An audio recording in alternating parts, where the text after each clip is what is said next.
Pregnancy ಟೈಮಲ್ಲಿ ತುಂಬ ಜನಕ್ಕೆ ಈ ಮೋಷನ್ ಅನ್ನೋದು ತುಂಬ ಹಾರ್ಡಾಗಿ ಫಾರ್ಮ್ ಆಗುತ್ತೆ. ಆವಾಗ ಹಾರ್ಡ್ ಸ್ಟೂಲ್ಸು ಪಾಸ್ ಮಾಡುವಾಗ ಅವ್ರಿಗೆ ಮೋಷನ್ ಹೋಗೋ ಜಾಗದಲ್ಲಿ ಸ್ವಲ್ಪ ಕೂತ್ಕೊಂಡು ಹೋಗೋ ಚಾನ್ಸಸ್, ಅಂದರೆ ಸ್ವಲ್ಪ ಡ್ಯಾಮೇಜ್ ಆಗೋ ಚಾನ್ಸಸ್ ಜಾಸ್ತಿನೇ ಇರುತ್ತೆ. ಅವಾಗ ಏನಾಗುತ್ತೆ, ಸ್ವಲ್ಪ ಬ್ಲೀಡಿಂಗ್ ಇಲ್ಲ ಸ್ವಲ್ಪ ಮಟ್ಟಕ್ಕೆ 1 or 2 ಸ್ಪಾಟ್ಸ್ ಆಫ್ ಬ್ಲಡ್ ಬೀಳೋದು, ಈ ಥರ ಎಲ್ಲ ಕಾಣಿಸ್ಕೊಬೋದು. ಯಾರಿಗಾದರೂ ಪೈಲ್ಸ್ ಮುಂಚೆನೇ ಇದ್ದರೆ ಅದು ಅಗ್ರವೇಟು ಆಗ್ಬೋದು.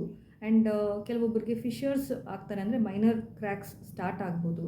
ಸೊ ಇದನ್ನು ನಾವು ಹೇಗೆ ತಡೆ ಹಿಡಿಯೋದು ಅಂದರೆ, ಫಸ್ಟ್ ಆಫ್ ಆಲ್ ಪ್ರೆಗ್ನೆನ್ಸಿ ಟೈಮಲ್ಲಿ ನಿಮ್ಮದು ಊಟ, ಆಹಾರ, ತಿಂಡಿ ಏನಾಗಿರುತ್ತಲ್ಲ ಅದನ್ನು ಬ್ಯಾಲೆನ್ಸ್ಡಾಗಿ ಇಟ್ಕೊಳ್ಳಿ. ಅಂದರೆ ensure that you take good amount of water, ಚೆನ್ನಾಗಿ ಹೈಡ್ರೇಷನ್ ಇರಬೇಕಾಗತ್ತೆ.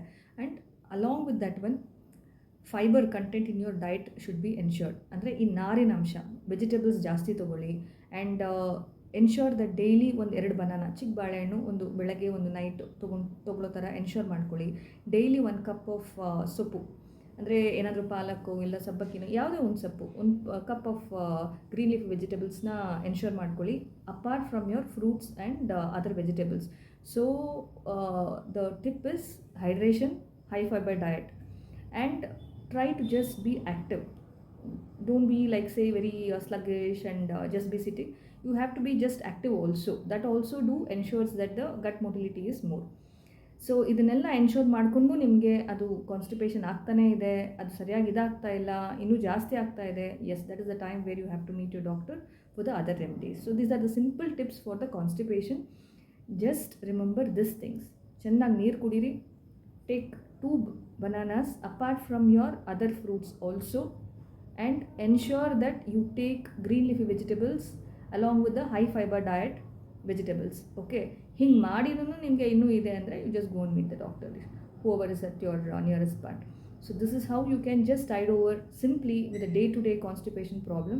Pregnant ಆಗಿರಬೇಕು ಅಂತ ಏನೂ ಇಲ್ಲ. ಈ tips applies for the normal person also. Because ಕಾನ್ಸ್ಟಿಪೇಷನ್ನಿಂದ ಹಿಡಿದು ಈ ಮೂಲ ಪೈಲ್ಸ್ ಅನ್ನೋದು ಒನ್ ಟೈಮ್ ಬಂದರೆ ಅದನ್ನು ಆಪ್ರೇಟ್ ಮಾಡಿಬಿಟ್ರೆ ಹೊಟ್ಟೋಗಲ್ಲ. ನಿಮ್ಮ ಡಯಟ್ ಮತ್ತು ನಿಮ್ಮ daily activities whatever is ದೇರ್ನ ಆ ಕಾನ್ಸ್ಟಿಪೇಷನಿಂದ ದೂರ ಇದ್ರೇ ನಿಮಗೆ ಇದು ಸ್ವಲ್ಪ ಮಟ್ಟಕ್ಕೆ ಕಂಟ್ರೋಲ್ ಆಗೋದು. ಒನ್ ಟೈಮ್ ಬಂದು ಹೋಗಿದೆ ಮತ್ತು ಅದು ಆಪ್ರೇಟ್ ಆಗಿದೆ ಅಂದರೆ ಪುನಃ ಬರುತ್ತೆ, if you are not very well managed with your like. And ಇನ್ನೊಂದು ಏನಂದರೆ, ಸ್ಟ್ರೆಸ್ ಲೆವೆಲ್ಸನ್ನು ಸ್ವಲ್ಪ ಕಡಿಮೆ ಮಾಡ್ಕೊಬೇಕಾಗತ್ತೆ. ನಿಮ್ಗೆ ಯಾವಾಗ ಮೋಷನ್ ಹೋಗಬೇಕು ಅನಿಸುತ್ತೋ ಆವಾಗ ನೀವು ಜಾಸ್ತಿ ತಡೆ ಹಿಡಿಬಾರ್ದು, ತಕ್ಷಣ ಹೋಗಬೇಕಾಗತ್ತೆ. ತುಂಬ ತಡೆ ಹಿಡಿಯೋದ್ರಿಂದನೂ ಏನಾಗುತ್ತೆ ಅಂದರೆ ಹಾರ್ಡ್ ಸ್ಟೂಲ್ಸು ಬರೋ ಚಾನ್ಸಸ್ ಜಾಸ್ತಿ ಇರುತ್ತೆ.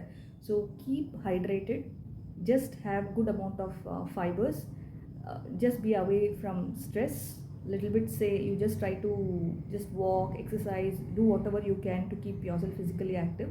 This one will lead you, like say help you to get out of this constipation problem, at least minimally, at least minimally. It will help you in a long run. Thank you.